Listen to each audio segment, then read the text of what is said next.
Mr. Yusari and MOs and also my fellow colleagues. I'm Hamima and I'll be presenting about varicose vein and also deep vein thrombosis. My supervisor is Dr. Razin.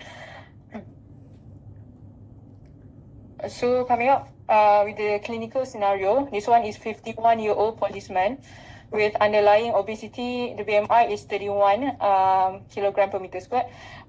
He is presented with prominent tortuous left leg swelling for 1 year, and it is more prominent on prolonged standing, associated with pain and also swelling of the left leg for 2 months.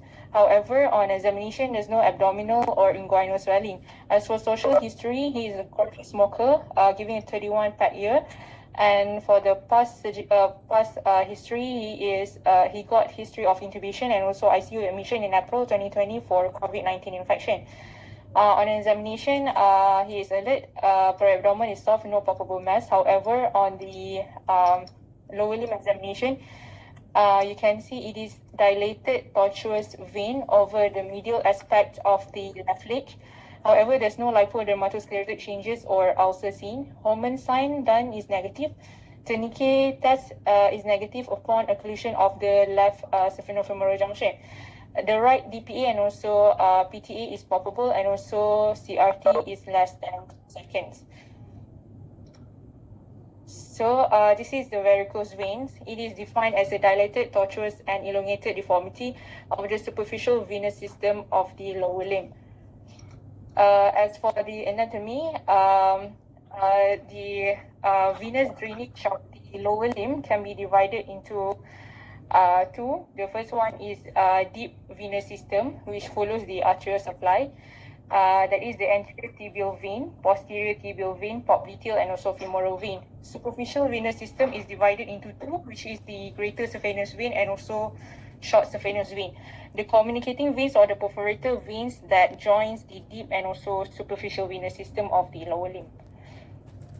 The classifications of the varicose vein can be divided into two. The first one is the structural changes to the venous wall, while the secondary is because of the mass, which is such as the proximal venous obstruction, deep vein obstruction, which is the thrombosis, or destruction of valve by thrombosis. As for the pathophysiology of primary varicose vein, it is caused by structural changes in the venous wall, in which the type 1 collagen is increased, which is type 1 collagen can be seen in scar tissues, which is the end product of the tissue healing. So increase in type 1 collagen will cause the vein to be less elastic.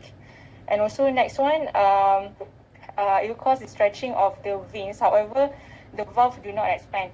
So when when there is stretching of veins, the venous valve become incompetent, and this will cause the vein to flux and not to go in one direction. So this will cause pooling of venous blood and also venous hypertension, and eventually will cause valvular tortuosity. As for the risk factors, the first one is female gender. This is due to the high estrogen level. And then the next one is lifestyle, such as prolonged standing in those occupational factors, such as in policemen or even surgeon. And then smoking. And for the acquired risk factors is obesity, pregnancy, DVT, and also age. As for the inherited risk factors are the family history, tall height, and also congenital syndromes. So for the history that we should ask patient is patient will complain of aching of the affected limb, heaviness, throbbing, burning, itching, and also swelling of the ankle.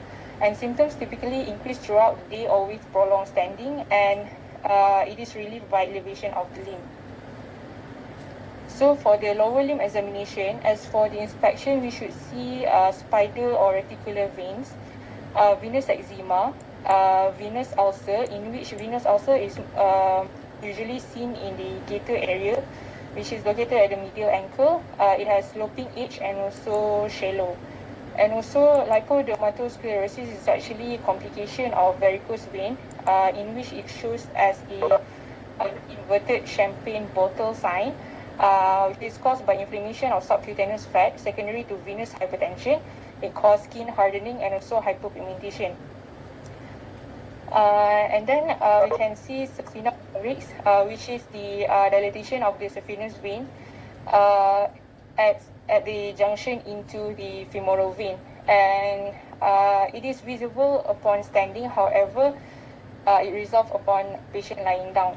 And then the next one would be varicose veins, which is dilated tortuous vein. If it is seen at the medial side, it will be the great saphenous vein, and also if you see on the lateral side, it will be short saphenous vein. As you can see, the first picture is the reticular veins, and this one is the lipodermatosclerosis. This one is the saphenous, and the last one is the severe eczema. So the special test to locate the site of incompetent venous valve in varicose vein is 3-Dillenburg test, in which we ask the patient to lie down and we elevate one limb, the affected limb, and also to empty the vein. And tie the tourniquet just above the saphenofemoral junction, which is 2.5 centimeter below and also lateral to pubic tubercle. And then immediately we ask the patient to stand. And then we observe for the vein. If the vein is not distended, meaning that there is incompetence at the level of SFG. However, if the veins are distended, meaning there is incompetence inferior to the level of SFG. So we repeat the test with tourniquet at 3 centimeter below the initial level that we tourniquet just now, and to observe the feeling again until the location of incompetent valve is localized.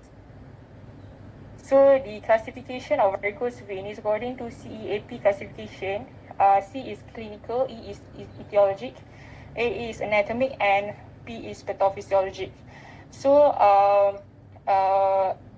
from the clinical classification, C5 and also C6, the venous also start to appear, and this one we need to consider surgery for the patient.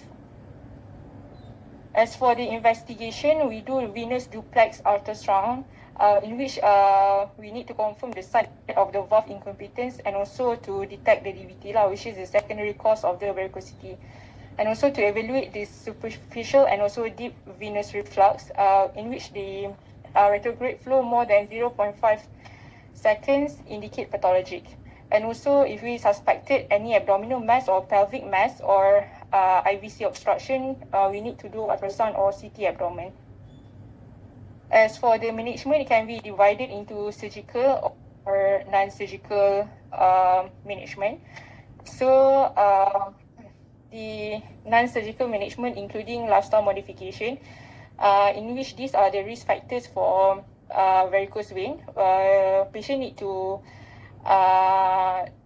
do weight loss program, to do exercise, elevation of the affected limb, smoking cessation, and also avoid prolonged standing or so sitting. And then the next one would be the compression therapy, in which we use 4-layered graduated compression stockings. And the next one is pharmacotherapy, venoactive such as Teflon, and non-venoactive such as aspirin. The compression stockings function is to decrease the venous reflux and also to reduce the ambulatory venous hypertension, and should patients should wear all the times and also covered areas affected. As for treatment of the reticular vein, we have 3 options. The first one is sclerotherapy, in which we inject sclerosin into the affected veins. And the complication might be patient might be allergic to the sclerosin foam, hypopigmentation, and also cellulitis. And the next one is the thermocoagulation, in which patient will have skin damage such as hypopigmentation or hypopigmentation. And then the last one is the cutaneous laser. So the treatment of the varicose vein, the first one is the step or microincision phlebectomy, in which we remove the varicose vein through a small incision performed with hook and also forceps. Firstly, we inject local anesthesia, and then we locate which vein is affected, and we use the hook to remove the vein, and eventually it leaves minimal scars. The next one would be surgical stripping and also vein ligation. This is done in varicosities in greater and also lesser subvenous vein, and recurrence will be up to 50% by 5 years. So surgical stripping and also vein ligation should be avoided in patients with DVT because this can lead to high risk of venous ulceration due to venous pooling.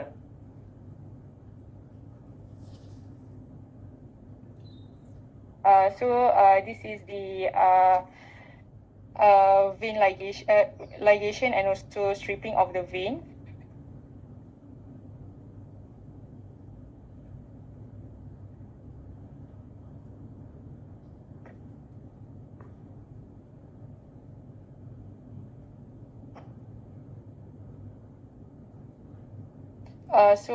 We insert the stripper into the affected vein, and also we strip the vein off.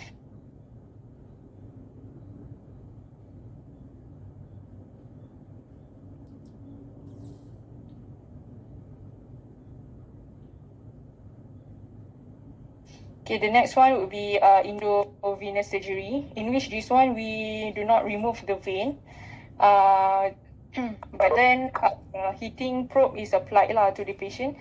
The first one, we do the vein mapping that is mapped using the ultrasound, and we do the percutaneous access through the ultrasound guidance, and then injection of the tumescent into the saphenous compartment, and conductive heating is transmitted through the direct contact. So the vein will collapse and also will cause fibrosis. The next topic will be DVT. It is the formation of the semi-solid coagulum within the venous system, and may occur in the superficial system or the deep system. The pathophysiology is according to the Varicose triad, in which it has blood flow abnormality, blood flow stasis, endothelial cell injury, and also hypercoagulable state. So for the history, patient will complain of pain and so swelling, especially in the calf, and also if it's associated with the pulmonary embolism, patient will have dyspnea, pleuritic chest pain, and so hemoptysis. So for the risk factors, according to this, I've taken from the CPG, which is the obesity, smoking, malignancy, those who have taken OCP or HRT, and also pregnancy. So special test we did in patient of DVT is the hormone signs, in which patient will elicit calf pain on dorsiflexion of the ipsi lateral foot, and Moses signs, the calf pain on squeezing of the calf muscle. So Wells criteria for DVT, if it's high, which is more than 3, we need to do intervention for the patient, and then moderate will be 1 to 2, and low will be less than 0. As for the investigation, we take the D-dimer of this patient, and which is the fibrin degradation product, and then coagulation profile, FBC, and also RP. As for the imaging, we proceed with ultrasound Doppler and also CTPA to exclude pulmonary embolism. So the treatment of DVT is pharmacological part, including low molecular weight heparin, such as the taxane, that is from the porcine origin. We give 1 mg per kg BD, and the antidote for it will be protamine. And then the next one will be subcutaneous fondaparinux, which is that is indirect activated factor 10 inhibitor. And however, there's no antidote for this one. And then the next one, however, this one is quite expensive. It's not a novel anticoagulant, the rivaroxaban, which is highly selective direct factor 10A inhibitor, and the loading dosage should be 15 mg BD for 3 weeks, and then 20 mg OD.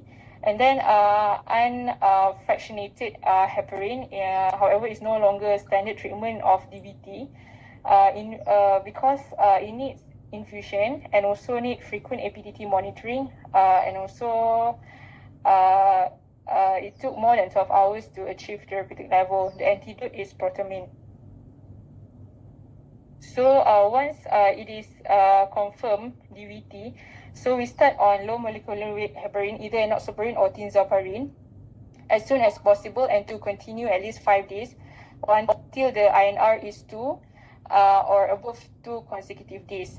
And then start on vitamin K antagonists such as the warfarin.